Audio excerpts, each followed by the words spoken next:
इस्तकबाल करती हूँ digital social science YouTube channel पर। Myself am Rukhsana, assistant teacher of Ghalib high school Bellary. Dear student,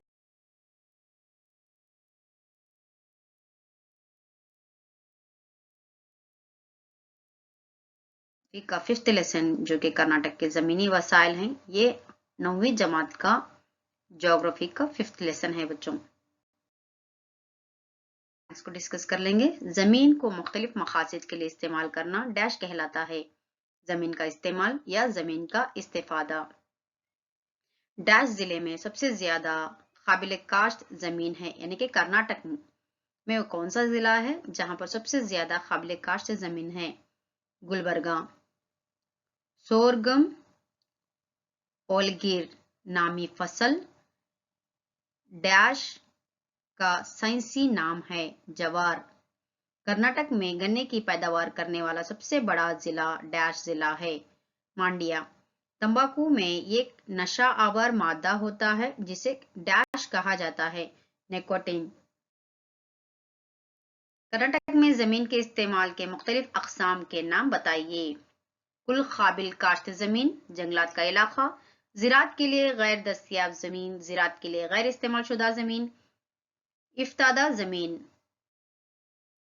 Karnataka में ज़राअत की अहमियत पर एक नोट लिखें। ज़राअत लोगों को रोजगार फराहम करती है, लोगों के लिए खुराक और सन्नतों को खाम माल फराहम करती है।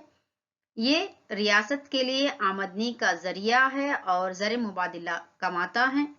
ज़राअत ट्रांसपोर्ट, ज़राअत जो कि ट्रांसपोर्ट, बैंकिंग, इंश्योरेंस वगैरह जैसे तीसरे दर्जे के पेशों की तरक्की में मदद देती है, यानी कि प्राइमरी, सेकेंडरी, टर्शरी सेक्टर, तीसरे हल्का यानी कि टर्शरी सेक्टर में जो है ज़राअत बहुत अहम रोल अदा करती है। ये रियासत के सियासी और समाजी निज़ाम में अहम किरदार अदा करती है। ये बहुत से लोगों के लिए रोजी रोटी का बुनियादी जरिया है। ये हमारी रियासत की मुआशियत की रेट की हड्डी है और मुआशी तरक्की का इन्हिसार ज़राअत पर है। आपाशी से क्या मुराद है और आपाशी के तहत उगाई जाने वाली अहम फसलों के नाम बताइए। नहरों, टैंकों या कुओं के पानी के जरिए से उगाई जाने वाली फसलों को आपाशी कहा जाता है। टैंक यानी कि तालाब कहते हैं बच्चों, इंग्लिश में टैंक कहा जाता है, उर्दू में तालाब बोल के कहा जाता है। नहरों, टैंकों यानी कि तालाब या कुओं के पानी के जरिए से उगाई जाने वाली फसलों को आपाशी कहा जाता है।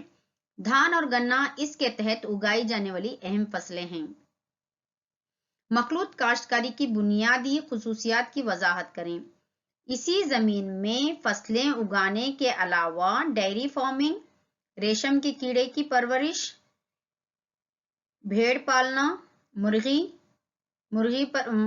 पालन, शहद की मक्खी पालना, माहीगिरी वगैरह का काम लिया जाता है। इसे मखलूत काश्तकारी कहा जाता है, यानी कि मिक्स्ड फार्मिंग कहते हैं। रागी के इस्तेमालात बयान करें। रागी एक ग़िज़ाई फसल है जिसमें बेशुमार ग़िज़ाई अज्जा हैं। रागी से रोटी, गंजी, डोसा वगैरह बनाया जाता है। कर्नाटक में धान और जवार के बाद ये तीसरा अहम तरीन ग़िज़ाई अनाज है। ये कम कीमतों पर दस्तयाब है। रागी का चारा मवेशियों के लिए इस्तेमाल किए जाते हैं। रागी को कई महीनों तक महफूज रखा जा सकता है। जज़ाकल्लाहु खैरा बच्चों, अल्लाह हाफिज।